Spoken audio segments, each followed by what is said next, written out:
அடுத்த மாதம் ஜூன் 2ஆம் தேதி world cup T20 world cup start ஆக போகுது. இதுக்கான டீம் ஸ்குவாட்ஸ் எல்லாமே அனௌன்ஸ் பண்ணிட்டே வராங்க.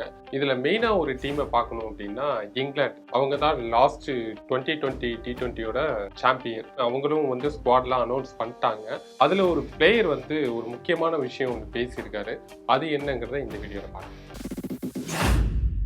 இங்கிலாந்து டீம்ல ஒரு முக்கியமான ஸ்பின்னர். அவர் வேற யாரும் இல்லை, அவர் தான் ஆதில் ரஷீத். அவர் ஒரு இன்புட்ஸ் கொடுத்துருக்காரு, அவங்க டீமை பத்தின ஒரு இன்புட்ஸ். ஏன்னா 2023 வேர்ல்டு கப்ல மோசமான நிலைமையில தோத்து வெளில வந்த டீம் இங்கிலாந்து தான். ஸோ இந்த T20 வேர்ல்ட் கப் இதுல அவங்க பெர்ஃபார்மன்ஸ் எப்படி இருக்கும் அப்படிங்கிறத பத்தி அவர் ஒரு ப்ரெஸ் மீட் கொடுத்துருக்காரு. அது என்னங்கிறத ஃபுல்லா அனலைஸ் பண்ணலாம். என்னன்னா T20 ஃபார்மேட்டுங்கிறது வேற, 50 ஓவர் ஃபார்மேட்டுங்கிறது வேற. நாங்க 2023 இந்த லாஸ்ட் வேர்ல்டு கப்ல நாங்க ரொம்ப மோசமான நிலைமையில தோத்துட்டோம். கிட்டத்தட்ட 3 மேட்ச் தான் வின் பண்ணோம். ஏன்னா அந்த ஃபார்மேட் டோட்டலா வேற, T20 ஃபார்மேட்டுங்கிறது டோட்டலா வேற. ஸோ அதுல நாங்க தோத்ததுனால இந்த T20 ஃபார்மேட்லயும் நாங்க தோத்துருவோம் அப்படின்னு யாரும் கணிக்க வேணாம் எங்களை. அதுல முக்கியமா என்னன்னா ஸ்ரீலங்கா கிட்டையும் ஆப்கானிஸ்தான் கிட்டையும் தோத்ததுதான் நாங்க கொஞ்சம் ரொம்ப லோவா ஃபீல் பண்ணோம். பட் எனிவே இருந்தாலும் பரவாயில்ல, இப்ப T20 ஃபார்மேட்டுங்கிறது வேறதான். அதனால அதுல எங்க முழு கவனத்தையும் நாங்க செலுத்துறோம். எங்களுக்கு அதுல எந்த பிரச்சனையுமே இல்லை. அதுல தோத்ததோட இம்பாக்ட் இதுல இருக்குமானா கொஞ்சம் கூட இருக்கவே இருக்காது. இதுல நாங்க ரொம்ப ஃப்ரெஷ்ஷா இருக்கோம். அதனால எங்களுக்கு எந்த பிரச்சனையுமே இல்லை. ஏன்னா லாஸ்ட் வேர்ல்ட் கப் செமிஃபைனல்லே பாத்தீங்கன்னா இந்தியா 10 விக்கெட் வித்தியாசத்துல கம்ஃபர்டபுளா வின் பண்ணி ஃபைனல்ஸ்க்கு போனோம். ஃபைனல்ஸ்ல பாகிஸ்தானை 5 விக்கெட் வித்தியாசத்துல கம்ஃபர்டபுளா வின் பண்ணி கப்பையும் எடுத்தோம். ஸோ இந்த வேர்ல்ட் கப் நாங்க கண்டிப்பா விளையாடி நாங்க கப்பை ஜெயிப்போம் அப்படின்னு ஒரு நம்பிக்கையை கொடுத்துருக்காரு.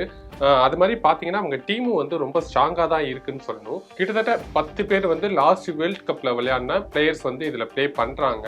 அதுலயும் சில பிளேயர்ஸ் ஃபார்ம் அவுட்ல இருந்த பிளேயர்ஸ்லாம் இந்த IPL விளையாடும் போது கொஞ்சம் ஃபார்ம்ல வந்திருக்காங்க. குறிப்பா சொல்லனா கேப்டன் ஜோஸ் பட்லர், அவர் செஞ்சுரி அடிச்சிருக்காரு. RRக்கு ஓபனிங் பண்ணிட்டு இருக்காரு. ஸோ அவர் இப்ப நல்ல ஃபார்ம்ல வந்திருக்காரு. அது மாதிரி பாத்தீங்கன்னா ஜானி பேஸ்டோ, அவரும் பாத்தீங்கன்னா கடந்த ஒரு 4-5 மேட்சா சரியா விளையாடல. இப்போ லாஸ்ட் மேட்ச்ல பாத்தீங்கன்னா அவரும் ஒரு செஞ்சுரி அடிச்சிருக்காரு. ஸோ அவங்க டீமை பொறுத்த வரைக்கும் நல்லா ஸ்ட்ராங்கா தான் இருக்காங்க. இதுல உள்ள பிளேயர்ஸ் எல்லாருமே பாத்தீங்கன்னா இந்த IPL செமிஃபைனல்ஸ்ல அவங்க யாரும் நாங்க பிளே பண்ண மாட்டோம். இந்த IPL இந்த ஃபர்ஸ்ட் ரவுண்டோட நாங்க எல்லாருமே இங்கிலாந்துக்கு போயிடுறோம் அப்படிங்கிற மாதிரி ஒரு அனௌன்ஸ்மெண்ட்டும் வந்திருக்கு. ஸோ இதனால இந்த டீம் அங்கே போய் நல்லா ப்ராக்டிஸ் பண்ணி வேர்ல்ட் கப்புக்கு தயாராக போறாங்க. இங்கிலாந்து பிளேயர்ஸ் அவங்க ஸ்குவாட் அனௌன்ஸ் பண்ணது யாருன்னு பார்த்தீங்கன்னா ஜோஸ் பட்லர், அவர் தான் கேப்டன். அப்புறம் பில் சால்ட், அவர் KKRக்கு அகேன்ஸ்டா விளையாடிட்டு இருக்காரு. ஓப்பனிங்ல நல்ல ஃபார்ம்ல இருக்காரு. அது மாதிரி வில் ஜாக் RCBக்கு அகேன்ஸ்டா விளையாடிட்டு இருக்காரு. அவர் இப்போ ரீசெண்டா ஃபார்முக்கு வந்திருக்காரு. ஜானி பிராஸ்டோ, அவரும் இப்போ லேட்டஸ்டா ஃபார்முக்கு வந்திருக்காரு. ஆரி ப்ரூக், அவர் IPL இருந்து ஆப்ட் அவுட் ஆகி போயிட்டாரு. ஸோ T20ல கண்டிப்பா விளையாடுவாரு. லிவிங்ஸ்டோன், அவர் பஞ்சாப்ல விளையாடிட்டு இருக்காரு. மொயின் அலி இருக்காரு, அவர் சென்னைக்கு விளையாடிட்டு இருக்காரு. சாம் கரன், அவர் சுட்டி குழந்தைன்னு எல்லாரும் சொல்லுவாங்க, அவர் இருக்காரு. கிறிஸ் வோக்ஸ் இருக்காரு. ஆதில் ரஷீத், ஜோஃப்ரா ஆர்ச்சர் வந்திருக்காரு.